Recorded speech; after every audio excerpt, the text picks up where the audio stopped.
Halo, halo, apa kabar Anda semua?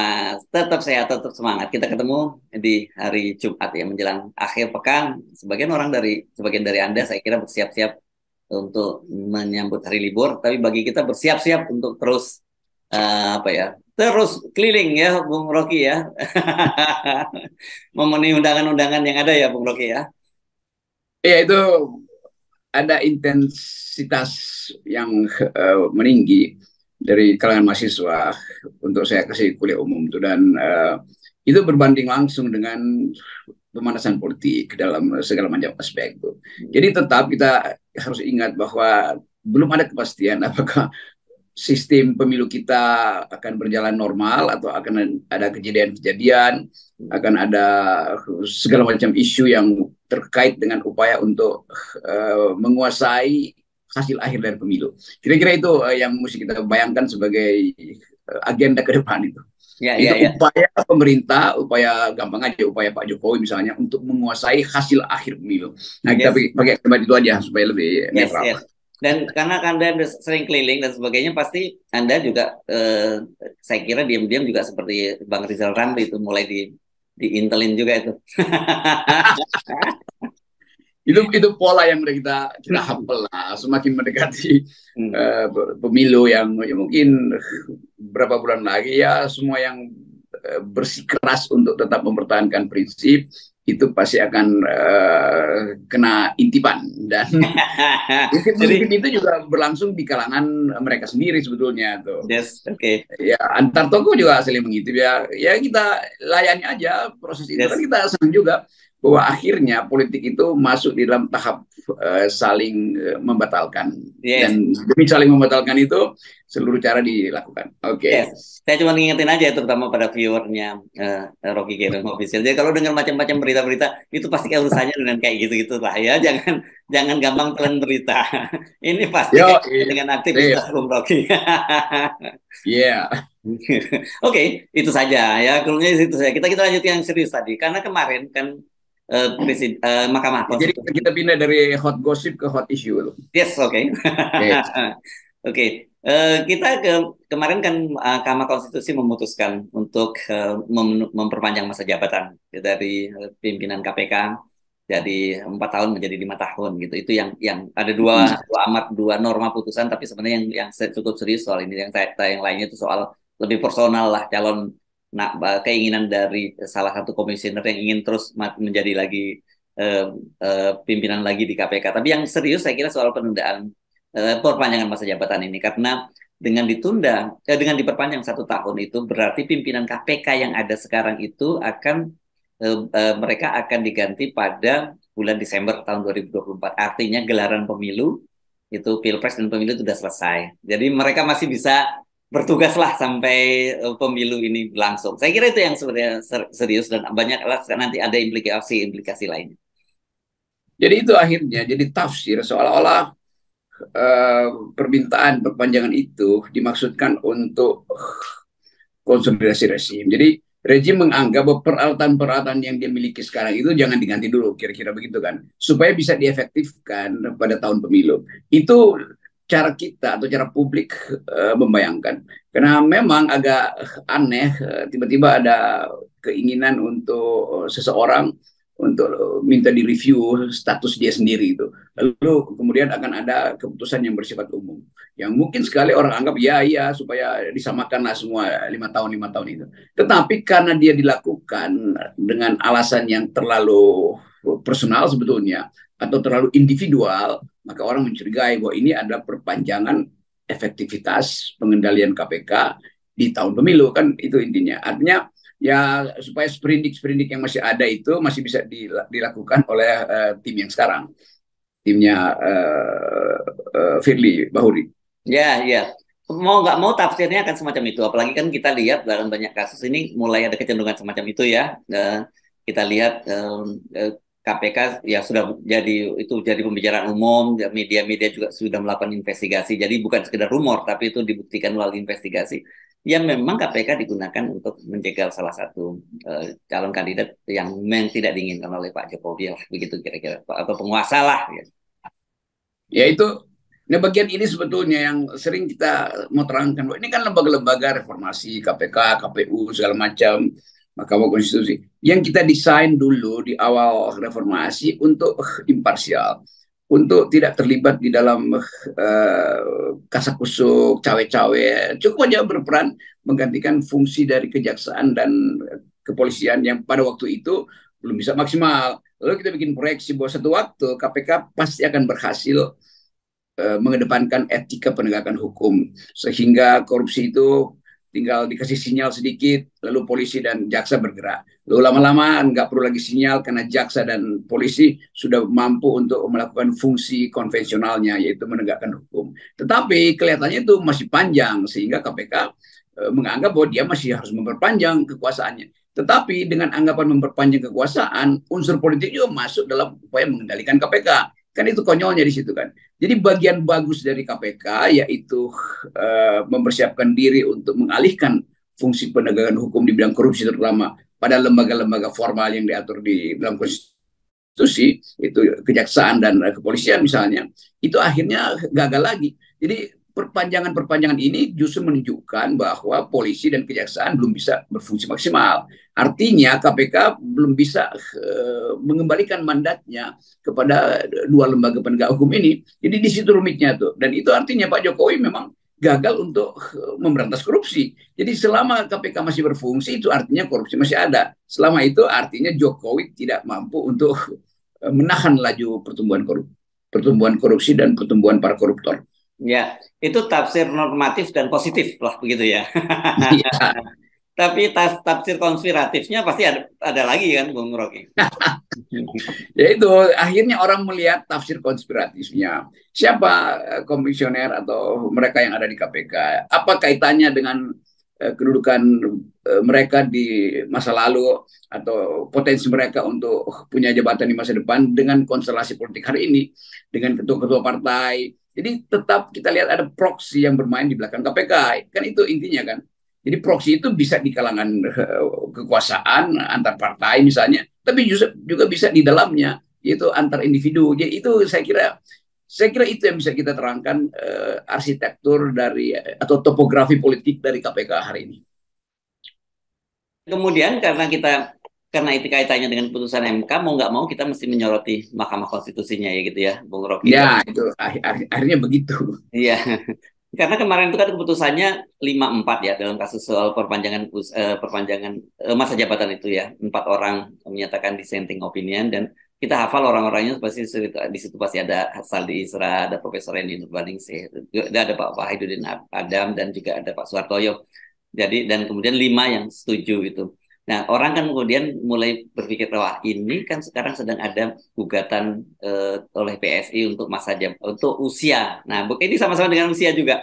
Usia calon presiden dan wakil presiden yang minimal itu 40 tahun dan kemarin ribut-ribut ada kemungkinan katanya Gibran akan dipasangkan dengan Pak Prabowo. Nah, orang kan kemudian jadi curiga dan waktu itu Pak Jokowi menyatakan kan umurnya nggak cukup. Iya, itu kalau menurut undang-undang, tapi kalau undang-undangnya diubah kan jadi cukup juga kan begitu. Dari situ, nah dalam kasus Gibran ini harus diingat ada ipar atau ada omnya dari Gibran. Ya itu intinya di situ tuh. Jadi semua upaya, kalau Jokowi bilang ya usianya nggak cukup, kan secara psikologis kita tahu bahwa memang usianya nggak cukup, tetapi Jokowi nggak bantah bahwa dia ingin agar Gibran jadi wakil presiden. Kan cuma soal teknik usia kan. Jadi kita bisa baca between the line bahwa Presiden Jokowi mempersiapkan semua peralatan dia supaya dia masih bisa berfungsi, masih signifikan tangan politiknya di 2024 ke depan. Jadi itu intinya tuh. Tentu ada kalkulasi pada Prabowo, apakah berguna, apa tidak berguna, apakah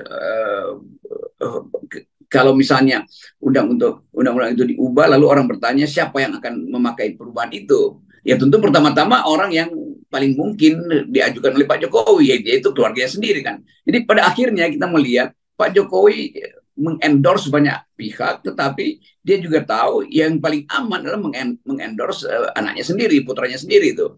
Dan Pak Prabowo mungkin menganggap ya welcome aja karena ini cuma soal memperoleh atau memenangkan pemilu.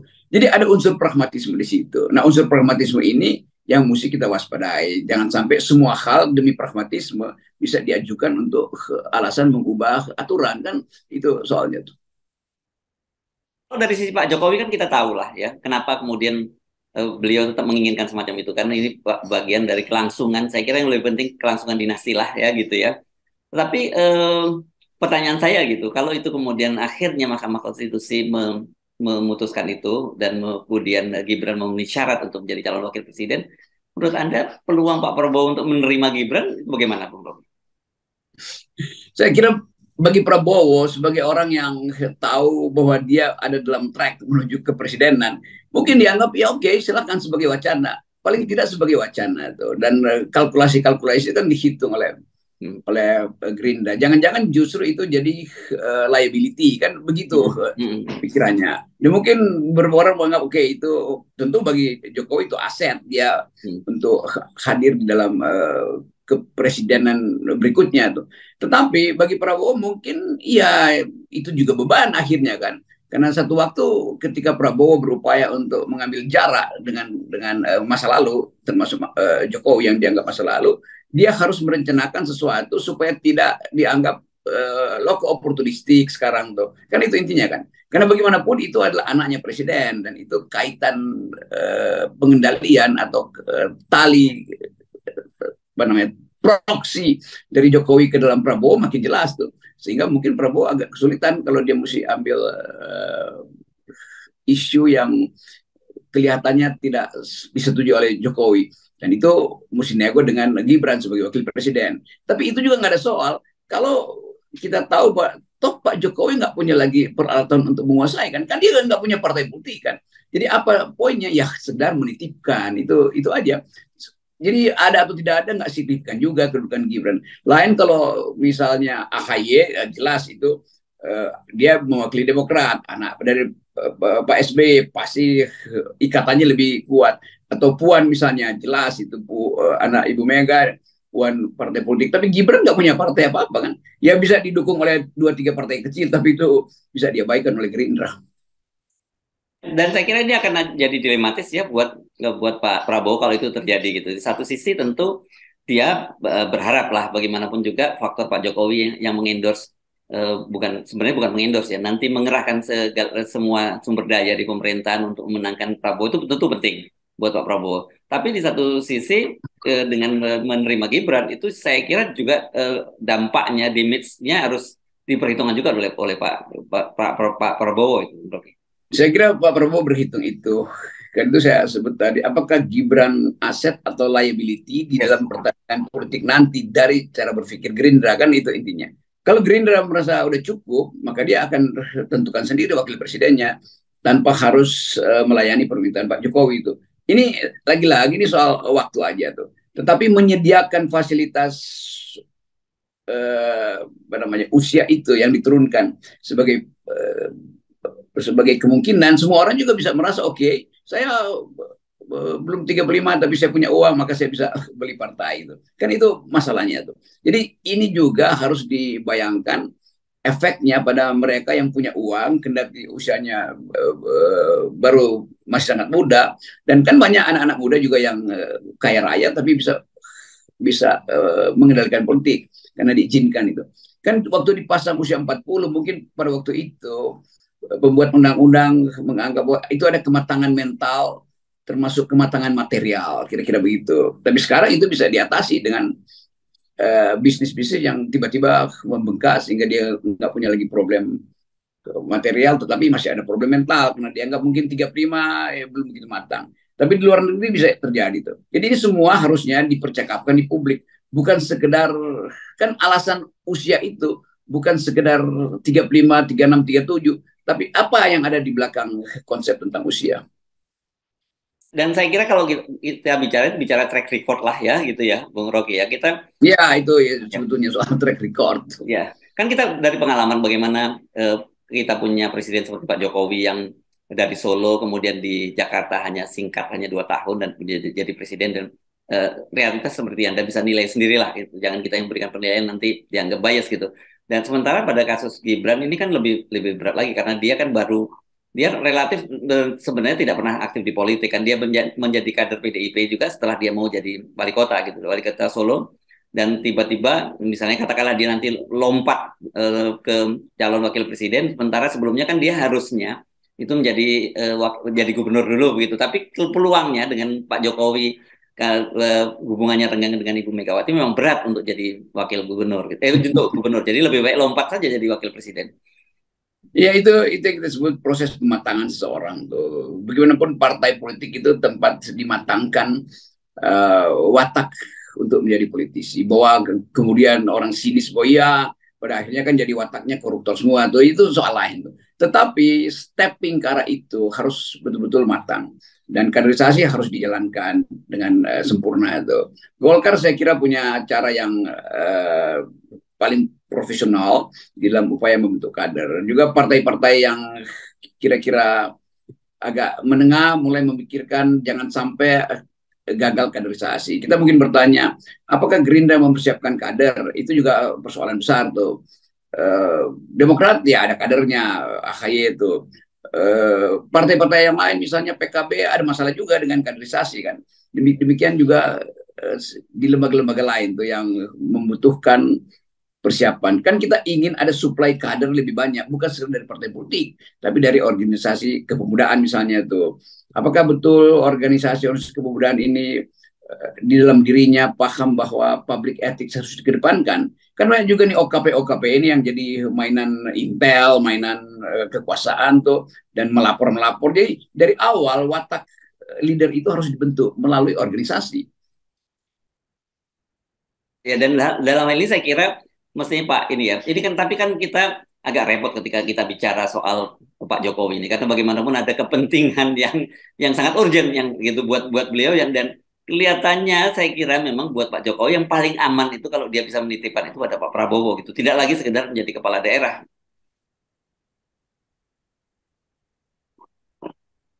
Oh, nggak kedengeran ya suara gue ya? Akhirnya putus. Oke. Oke, putus. Gus di tadi ya putus-putus ya. Diulang ya. Nah, ya saya kira ini memang situasi yang dilematis dan urgent buat Pak Jokowi karena pilihan-pilihan dia tetap saja karena cara berpikirnya Pak Jokowi itu kan tidak legowo, ingin turun dari masa jabatan masih berpikir untuk meneruskan legasinya, untuk masih berpikir untuk menjaga dinastinya. Sehingga ya dia akhirnya toh tidak berpikir soal yang tadi ya kita sebut tadi soal soal kematangan, soal track record dan sebagainya. Bagi dia yang penting bagaimana dia aman dari sisi kepentingan pribadinya gitu. Saya kira itu masalahnya, ketergesa-gesaan terlihat dalam soal apa namanya KPK diperpanjang, usia calon wakil presiden juga hendak direvisi. Jadi semua itu berawal dan berujung pada semacam disebut aja kelalaian Pak Jokowi untuk paham bahwa konstitusi itu tidak boleh diacak-acak hanya untuk kepentingan politik sesaat. Jadi betul kalau kita perpendek kalimatnya, legasi Pak Jokowi itu hendak dia pakai dengan cara bermain di bidang hukum kan itu dasarnya kan. Jadi sebetulnya kalau Jokowi tadi istilah yang bagus itu legowo ya udah nggak akan ada kasak-kusuk ini. Orang mungkin yang akan minta legislative review atau judicial review itu bukan dari kalangan Jokowi, itu masih masuk akal tuh. Kalau orang kecil misalnya merasa oke, saya juga berhak untuk jadi capres tapi usia terlalu dibatasi. Kalau dia yang melakukan judicial review itu lebih aman, lebih gampang. Tapi ini kan terlihat bahwa PSI meminta judicial review, lalu Jokowi diminta komentar, dan Jokowi menganggap iya kalau dimungkinkan oleh undang-undang. Kira-kira itu. Dan akhirnya harus dimungkinkan oleh undang-undang. Kenapa begitu? Karena Jokowi masih punya pengaruh dan kuat untuk ikut di dalam keputusan itu melalui besannya itu kan itu intinya kan. Jadi tetap di situ ada nepotisme. Bukan besan, ipar.